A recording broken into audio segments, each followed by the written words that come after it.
Imagine you are standing on a wooden platform in the center of a town square. The air is thick with the smell of unwashed bodies and cheap ale.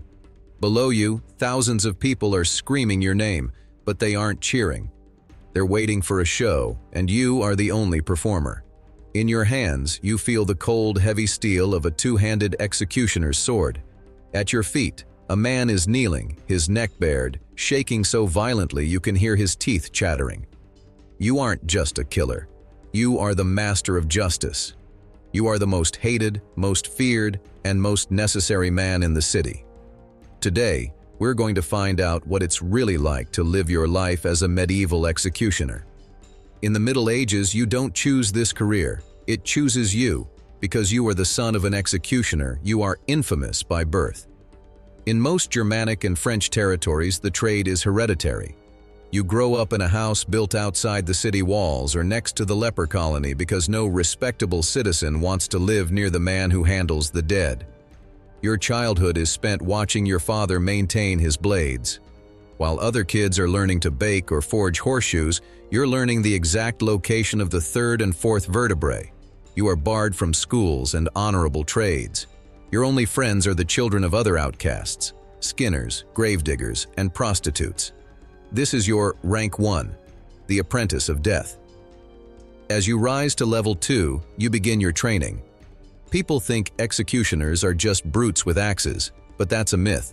The axe is for the poor. The sword is for the elite. You have to be a surgeon in reverse. You spend years practicing on animal carcasses, learning how to deliver the stroke so the head comes off in one clean movement. If you mess up, the crowd will riot, and they might just kill you for being incompetent.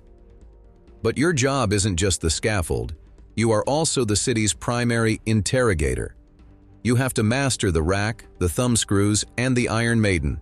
You learn exactly how much pain a human body can take before the heart stops, because a dead witness can't confess. Now you are the master. You wear a distinctive outfit, often bright red or striped, so people can spot you and get out of your way. When you go to the market, you aren't allowed to touch the bread with your hands. You have to point at it with a special stick. If you enter a tavern, the room goes silent. You have your own designated mug and table that no one else will sit at. To the church, you are a necessary evil. To the law, you are an instrument, but to the people, you are a walking curse. To cope with the isolation, many executioners like you take on side hustles that no one else wants. You are the city's official remover of carcasses, the manager of the local brothels, and weirdly, a folk healer. Because you know anatomy better than most doctors, people secretly visit your house at night to buy executioner's grease made from human fat, believed to cure aches and pains. This is the peak of your career. A high-ranking noble has been convicted of treason. This is a sword execution. You are paid a massive fee, sometimes more than a laborer earns in a year, for this one day. You must stand perfectly still as the prisoner is led out. You don't use a chopping block for the sword. The prisoner sits upright or kneels, and you must swing horizontally. You take a breath, feel the weight of the steel, and swing. Thwack.